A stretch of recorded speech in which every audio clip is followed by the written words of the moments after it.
सितंबर का महीना खास है क्योंकि इस बार सितंबर में कई व्रत और त्योहार हैं। वहीं महालक्ष्मी का व्रत भी सितंबर में ही है। माँ महालक्ष्मी की पूजा साल में एक बार ही की जाती है। भाद्रपद महीना 13 अगस्त से शुरू हुआ था, जो कि 10 सितंबर तक चलेगा और ये व्रत भाद्रपद महीने की शुक्ल अष्टमी 3 सितंबर 2022 से शुरू होकर 15 दिन तक यानी अश्विन कृष्ण पक्ष की अष्टमी 17 सितंबर 2022 तक चलेगा।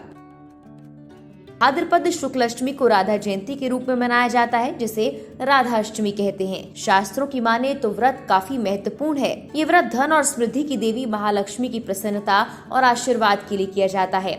अगर किसी वजह से 15 दिन के इस व्रत को आप ना रख पाए तो कुछ दिन भी व्रत रख सकते हैं।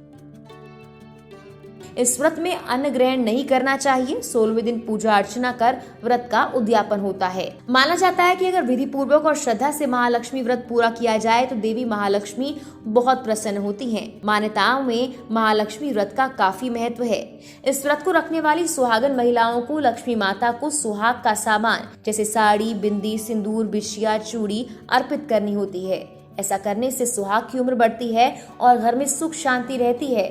फूल चढ़ाने चाहिए। दीपक या धूप चढ़ाने के बाद विधिवत पूजा अर्चना करनी चाहिए।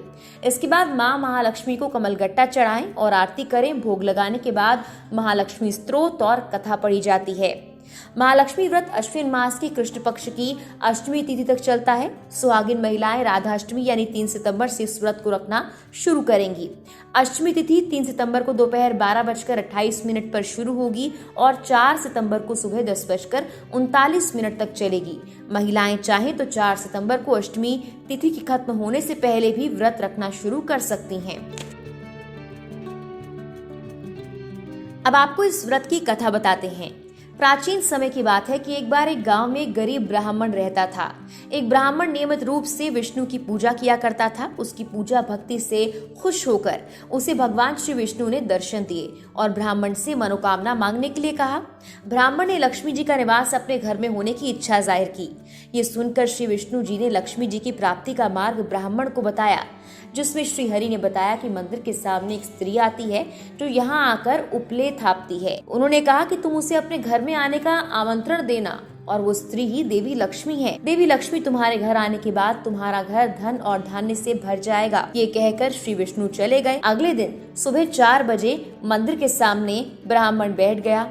लक्ष्मी जी उपले थापने के लिए आई तो ब्राह्मण ने उन्हें अपने घर आने का निवेदन किया। ब्राह्मण की बात सुनकर लक्ष्मी जी समझ गई कि ये सब कुछ विष्णु जी के कहने से हुआ। लक्ष्मी जी ने ब्राह्मण से कहा कि तुम महालक्ष्मी का व्रत करो। 16 दिन तक व्रत करने और 16वें दिन रात्रि को चंद्रमा को अर्घ्य देने से तुम्हारी मनोकामना पूरी होगी।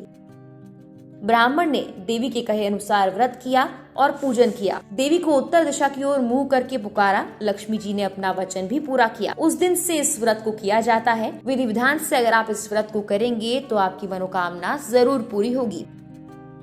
फिलहाल के लिए इस वीडियो में इतना ही। तमाम और इस तरह की वीडियोस के लिए आप लोकमत हिंदी को सब्सक्राइब जरूर करें।